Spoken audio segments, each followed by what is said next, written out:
नमस्कार दोस्तों, इस वीडियो में हम बात करेंगे गठिया रोग यानी गाउट रोग क्या होता है, ये डिसीज क्या होता है।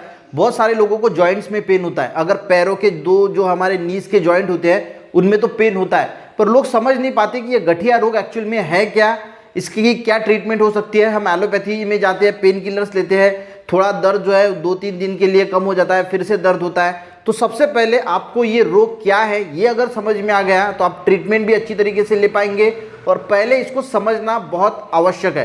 तो मैं गाइस पूरा आपको गठिया क्यों होता है, क्या क्या रीजंस है, किस तरह हम इसको प्रिवेंट कर सकते हैं, मेन क्या रीजन है, ये सब चीजें जो है वो आज एक्सप्लेन करने वाला हूं। तो वीडियो पूरा जरूर देखना ताकि आपको पूरा नॉलेज जो है वो मिल सके गठिया रोग के बारे में, ठीक है। तो सबसे पहले अगर हम बात करें तो गठिया रोग में हमारे बॉडी में जहां जहां पे भी जॉइंट्स है वहां पे पेन हो सकता है, पर मेनली जो होता है वो पैरों के जो नीज होते हैं वहां पे जो है वो ज्यादा से ज्यादा जॉइंट में पेन होता है। तो देखिए होता क्यों है तो इसके कॉजेस है गाइस, यूरिक एसिड जो होता है, ये यूरिक एसिड सबसे रिस्पॉन्सिबल होता है गठिया के लिए। अब ये कैसे रिस्पॉन्सिबल होता है इसके बारे में भी बात करेंगे। देखिए जो हमारी जो जॉइंट्स होते हैं, यानी ये हड्डी है और यहाँ पे ये हड्डी है, तो ये यूरिक एसिड गाइस यहाँ पे डिपॉजिट हो जाता है इसके दोनों के बीच में, और इसी वजह से वहाँ पे स्वेलिंग होता है, पेन होता है। देखिए एक्चुअल में क्या होता है, दो जॉइंट के बीच में एक मेम्ब्रेन होती है जिसको साइनोवियल मेम्ब्रेन बोलते हैं, ये फट जाती है या फिर ये पूरी तरीके से निकल जाती है, और फिर जो हड्डियाँ है वो आपस में घिसती है। यहाँ पे जो यूरिक एसिड जमा होता है उसकी वजह से बहुत ज़्यादा पेन होता है। तो आपको ये सबसे पहले समझ में आ गया कि यूरिक एसिड की वजह से जो है वो ये गठिया रोग होता है, यानी गाउट डिसीज होता है, यानी हड्डी जहाँ जहाँ पे जॉइंट्स है वहाँ पे ये डिपॉजिट होता है। अब ये यूरिक एसिड बॉडी में आता कहाँ से, ये सबसे पहले हमें समझना बहुत आवश्यक है। देखिए हम फूड खाते हैं, यानी जो खाना खाते हैं उसमें कार्बोहाइड्रेट होता है, प्रोटीन होता है, फैट होता है।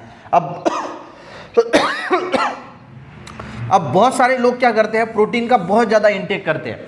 अब प्रोटीन देखिए मीट होता है, सोयाबीन होता है, अल्कोहल लेते हैं लोग, ठीक है, और भी जो है वो प्रोटीन डाइट में प्रोटीन पाउडर वगैरह इस्तेमाल करते हैं। अब इसमें क्या होता है, इसमें एक कंपाउंड होता है प्यूरिन, ठीक है, यानी जो खाना जिस खाने के भोजन में प्रोटीन सबसे ज़्यादा होता है उसमें प्यूरिन होता है।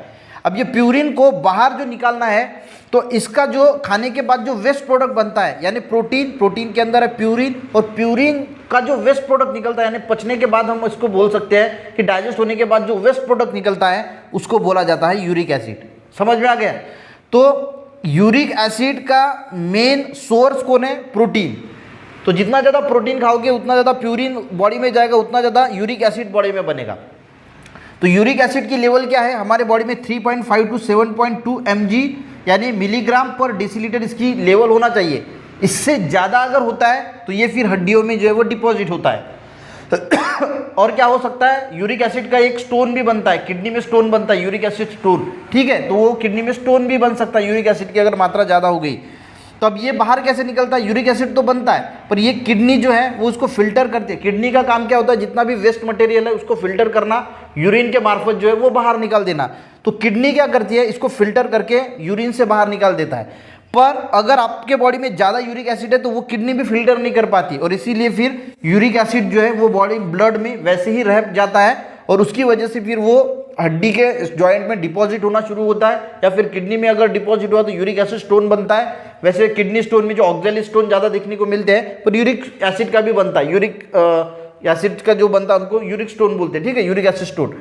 तो ये समझ में आ गया। तो वेस्ट मटेरियल जो यूरिक एसिड है वो बाहर निकलना बहुत ज़्यादा आवश्यक है। अगर बाहर निकलेगा तो जॉइंट्स में अगर जमा नहीं होगा तो पेन नहीं होगा, जमा होगा तो पेन होगा, स्वेलिंग होगी, वहाँ पे सूजन आएगी, और इसी को गठिया या गाउट का रोग बोला जाता है। अब आपको गठिया या गाउट का रोग किसे बोला जाता है ये क्लियर हो गया, यानी जॉइंट्स में यूरिक एसिड डिपॉजिट हो जाता है तो उसे ही हम बोलते हैं गठिया या फिर गाउट का रोग, ठीक है। लोअर पार्ट में यानी पैरों के इसमें नीज में घुटनों में जो है वो ज़्यादा क्यों जमा होता है, क्योंकि वहाँ का टेम्परेचर थोड़ा कम होता है और इसीलिए वहाँ पे जमा होता है। हमारा पूरा बॉडी का बैलेंस भी वहाँ पे होता है और उसी की वजह से वहाँ पे जो है वो डिपॉजिट होता है। अब प्रभावित कौन कौन होता है, महिला या पुरुष? तो सबसे ज़्यादा इसमें पुरुष प्रभावित होते हैं, और महिला जो है जब उनका मेनोपॉज आता है, यानी जब लास्ट पीरियड होता है वो खत्म हो जाने के बाद यूरिक एसिड जो है उनके बॉडी में जो है बढ़ना शुरू होता है, तो उसके बाद उनको गठिया जो है वो देखने को मिलता है। पर ऐसा नहीं है, किसी भी एज में आज तो 25-30 की एज में भी लोगों को जो है वो गठिया हो रहा है, जॉइंट्स में पेन जो है वो देखने को मिल रहा है। अब इसके रीज़न क्या क्या है वो भी देख लेते हैं। तो सबसे पहला रीज़न क्या है, प्रोटीन का जो है वो इंटेक ज़्यादा लेना। मैं आपको एक मेडिसिन भी बताऊंगा लास्ट में जो बहुत बढ़िया असर करती है इस गठिया में, ठीक है। तो प्रोटीन का इंटेक ये भी एक रीज़न है। दूसरा, किडनी में प्रॉब्लम। अगर किडनी में प्रॉब्लम है तो किडनी फिल्टर नहीं कर पाएगी, वेस्ट जो यूरिक एसिड जो बन रहा है उसको फिल्टर नहीं कर पाएगी, तो वो ब्लड में वैसे रहेगा, तो किडनी में प्रॉब्लम, ये भी एक रीज़न हो सकता है। अगर आप बहुत ज़्यादा मोटे हैं तो मोटे होने की वजह से भी यूरिक एसिड जो है वो डिपॉजिट होगा जॉइंट में।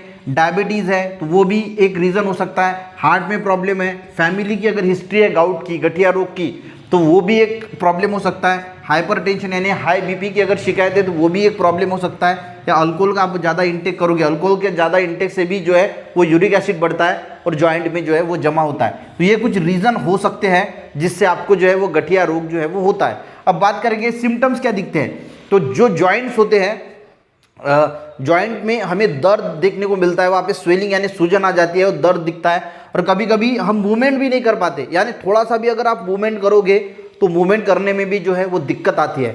और कभी कभी गाउट अटैक होता है। गाउट अटैक यानी सडनली बहुत ज़्यादा पेन होता है कि हम कुछ भी नहीं कर पाते, फिर हमें इंजेक्शन वगैरह लगाना पड़ता है, तो उसको बोला जाता है गाउट अटैक। अब ये गाउट ऐसा नहीं है कि भाई जो जिसको गठिया है तो हरदम पेन रहेगा, ऐसा नहीं है।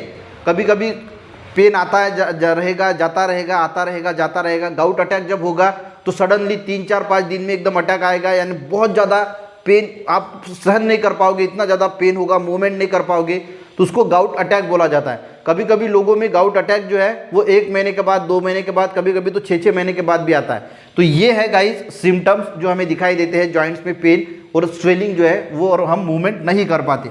अब इसकी ट्रीटमेंट क्या क्या है। ट्रीटमेंट में गाइस सबसे पहले आता है कि जितना ज़्यादा हो सके उतना ज़्यादा पानी पीजिए।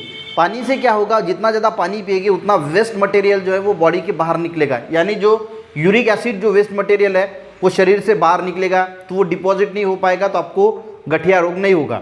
दूसरी बात है एक्सरसाइज कीजिए। एक्सरसाइज से भी क्या होता है, जो वेस्ट मटेरियल है वो बॉडी के बाहर निकल जाता है स्वेटिंग के मार्फत, यूरिन के मार्फत, तो यूरिक एसिड जो है वो जॉइंट्स में जमा नहीं होगा। तो एक्सरसाइज भी बहुत इंपॉर्टेंट है। तीसरा है जो अल्कोहल है उसका इंटेक कम कर दीजिए, यानी अल्कोहल लेना कम कर लीजिए या पूरा तरीके से बंद कर दीजिए। उसी के साथ जो प्रोटीन वाली डाइट होती है उसको भी बंद कर दीजिए, ज़्यादा बंद कर दीजिए, बंद मत कीजिए, सॉरी कम कर दीजिए। क्योंकि अगर आप प्रोटीन पाउडर वगैरह लेते हैं तो उसको बंद कर दीजिए, क्योंकि ज़्यादा प्रोटीन अगर आपके बॉडी में जाता है, क्योंकि जो हम खाना वगैरह खाते हैं उतना सफिशिएंट है। अगर आप प्रोटीन पाउडर वगैरह ले रहे हैं तो शायद उससे आपके बॉडी में जो है वो प्रोटीन ज़्यादा मात्रा में जा रहा है और यूरिक एसिड ज़्यादा बन रहा है।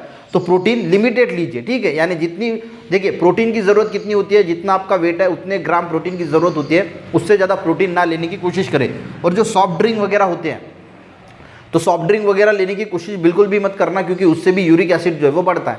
अब ये तो हो गया ट्रीटमेंट यानी प्रिवेंशन, क्या क्या हम कर सकते हैं। ट्रीटमेंट की बात करें तो होम्योपैथी में एक बहुत बढ़िया दवाई है जिसका नाम है अर्टिका यूरेनस क्यू। क्यू का मीनिंग होता है मदर टिंचर। तो ये आपको Ertiga Uranus mother tincture uric acid के लिए होती है, जिनके बॉडी में यूरिक एसिड बढ़ा हुआ होता है, तो उनका यूरिक एसिड कम करने वाली ये दवा है होम्योपैथी की, URTICAURENS अर्टिका यूरेनस। आप होम्योपैथी के किसी भी मेडिकल शॉप में जाओगे और उसको बोलोगे कि अर्टिका यूरेनस मदर टिंचर दे दीजिए, 30 ml 50 ml आप लेके आइए, ज़्यादा महंगी नहीं होती, सस्ती होती है, 100-150 रुपये में आपको मिल जाएगी।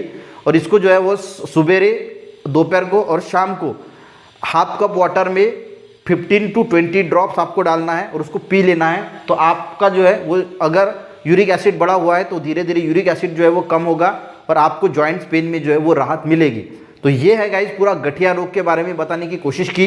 वीडियो हेल्पफुल रहा तो एक लाइक ज़रूर करना, लोगों को भी शेयर करना, ताकि लोगों को भी गठिया रोग क्या है इसके बारे में पता चल सके। मिलते हैं नेक्स्ट वीडियो में, तब तक के लिए जय हिंद।